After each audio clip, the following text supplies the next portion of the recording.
Unbelievable pictures this morning. We have been talking about it all morning long, and this morning in The Buzz, we're going to continue to discuss Osama bin Laden, the man behind the 9/11 attacks, tracked down and killed yesterday by a U.S. operation in Pakistan. That announcement sparked nationwide jubilation. Hundreds were flooding the streets of New York City and Washington to celebrate. We also received this picture from a viewer at Providence College during the overnight hours, where students were waving American flags outside early this morning. We also spoke with General Reginald Centracchio a short time ago about the excitement that America and Rhode Island are feeling this morning. Take a look. We've been at war for 10 years, and sometimes we take things for granted. We are at war, and we'll continue to be at war until the war on terror is won.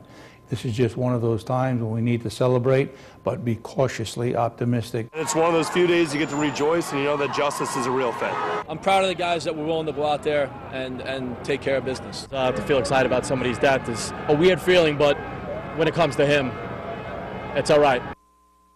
Now, the body of the al-Qaeda leader has already been buried at sea. We just talked about that a short time ago. The U.S. says that the body was handled in accordance with Islamic tradition.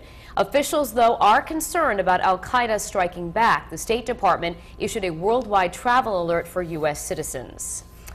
And that right there is a new video of the actual compound in Pakistan where Osama bin Laden was killed, and he was shot in the head by an American bullet. What I'm reading this morning, you know, the details you're going to hear about all morning and forever, is one bullet right to the left eye and killed instantly. Also, his brother was there and died, along with a courier, and I think one other person. I think it was his son. Was it his son? Oh, his son. Yeah, I think it was one of his sons that were But anyway, killed I today. know. You read so much this morning about what has gone on, and you know, I mean, obviously the reaction when we got up this morning was, wow. I mean, absolutely. The chill up and down the arm, the thinking back to 9/11. I mean, you almost didn't believe it at first, just because it's such a huge moment that you had to really see it again to take it all in. I know that when I first found out, it was almost like, did I hear that right? Did I really see that? You know, because it's such a huge day. It's unbelievable in terms of families that were affected in 9/11. This is so much closure for them. It is, and you've heard some of them say that. And you know, another thing we need to remember too are those firefighters in New York. Yes. So many of them who rushed into that building.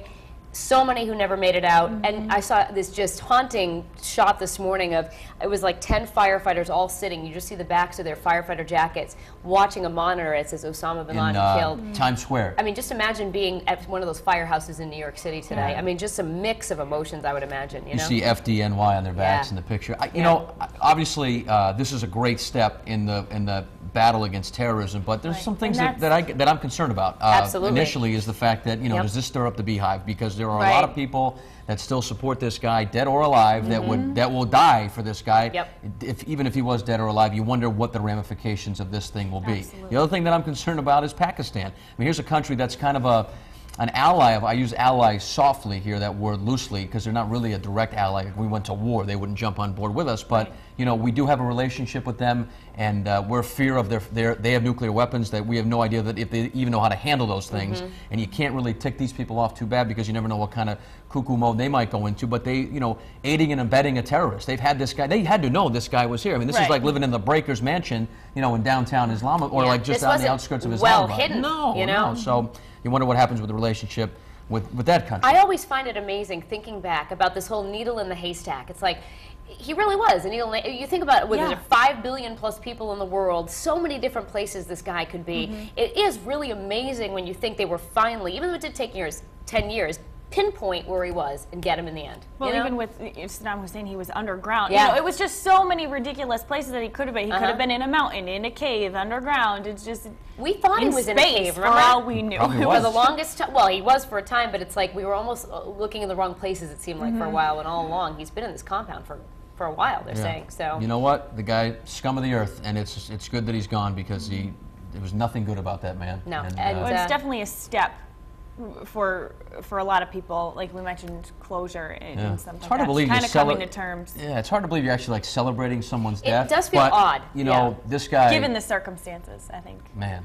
I think we get an exemption today. All right, let's talk with Courtney, see what people are saying online today. I'm sure, you know, there's just a sense of pride as an American today, I would think, with this moment. Absolutely. We have so many comments on our Facebook page. We have new people on our live blog. This is great. So I do want to share the views and comments of Roadshow viewers. So let's start on foxprovidence.com. And this one is from Joe. He said, I don't think Osama bin Laden's death will be the end of the war on terror. There is a lot of work still to be done, but I do believe we will live terror-free one day. God bless the USA. And Jean said, it's a great victory for the USA, but I still have so many questions. And Victorian Girl says, when I woke up and heard on the radio that Osama bin Laden was killed, I had to get to the TV. Here's the poll right underneath the live blog on foxprovidence.com. We're asking, do you think Osama bin Laden's death marks the end of the war on terror?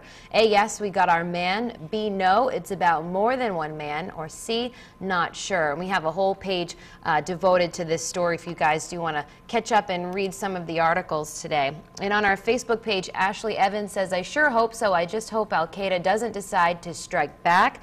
Luis Santiago says, I don't think the war on terror will end, but I do feel that justice has been served for the families of 9/11. God bless our servicemen and women. And Jeff Pelchat says, you know this isn't over. All the troops need to come home. They will be needed here now. So if you do want to weigh in, you can do so a number of ways. We'll be chatting on the live blog till 9 o'clock. But for now, we'll switch gears, head in the kitchen. Daniel.